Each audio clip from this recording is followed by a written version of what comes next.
In the problem of evil, a couple weeks ago, you seemed to say hell might be the eternal existence with oneself. However, a few Sundays ago, you seemed to imply that hell might be the dissolution of life itself, the failure to accept eternal life through Jesus. Say the first part again. I didn't quite. Okay. In the problem of evil, you seem to say hell might be the eternal existence with oneself. However, a couple Sundays ago, you seemed to imply that hell might be the dissolution of life itself, the failure. Okay, I get it. I don't recall saying that I thought hell was eternal self. I might have. Maybe I just misspoke. But anyways, I'll respond to the question. I think it's a good one. The traditional view, which is possible, it's not like I have a conviction about this I'm going to die for. This is opinions. But the traditional view is that it's C.S. Lewis when he says that hell is locked from the inside.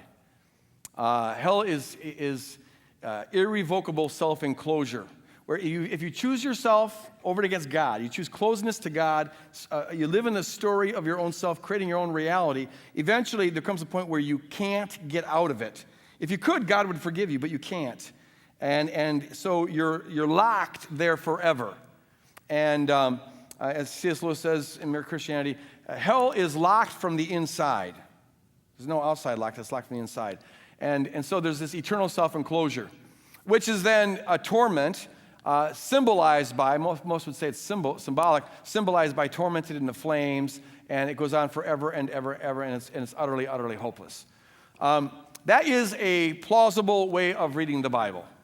It's possible. Now, that isn't really the traditional view. It's sort of like the traditional view, but the traditional view took this stuff much more literally and thought the torture and the flames and the demons eating you, they eat your face off and then you grow the face back so they can eat it again. Those sorts of things they thought were very, very literal, and that's what's going to be going on forever. A couple weeks ago in a message, I made the case that when the Bible 6 times talks about eternal torment or eternal punishment or eternal destruction, uses the word aionion there. And there's 2 ways of understanding that. It either means you endure it forever and ever and ever, or it means that once you've endured it, the consequences are forever and ever and ever. Because the Bible also speaks about eternal salvation and eternal redemption. And it doesn't mean we're eternally in the process of experiencing salvation. It means that once we're fully saved, it lasts forever. And once we're fully redeemed, it lasts forever. So also one could argue that when it says we're eternally punished, it doesn't mean we're eternally experiencing punishment, but that once we're punished, it lasts forever. It goes on. In other words, there's no other chance. There's no second chance. It's done.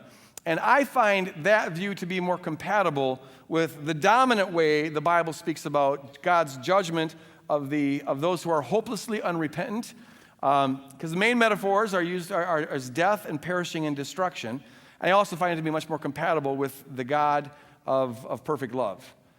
Because it would have to be God keeping them in existence throughout eternity in a state of torment, however you configure it. And it seems to me to make more sense that God would simply say, if it gets hopeless, he puts them out of existence precisely so they won't go on forever and ever and ever in that tormented state. But I wouldn't make a big doctrine out of that. That's just my way of reading it.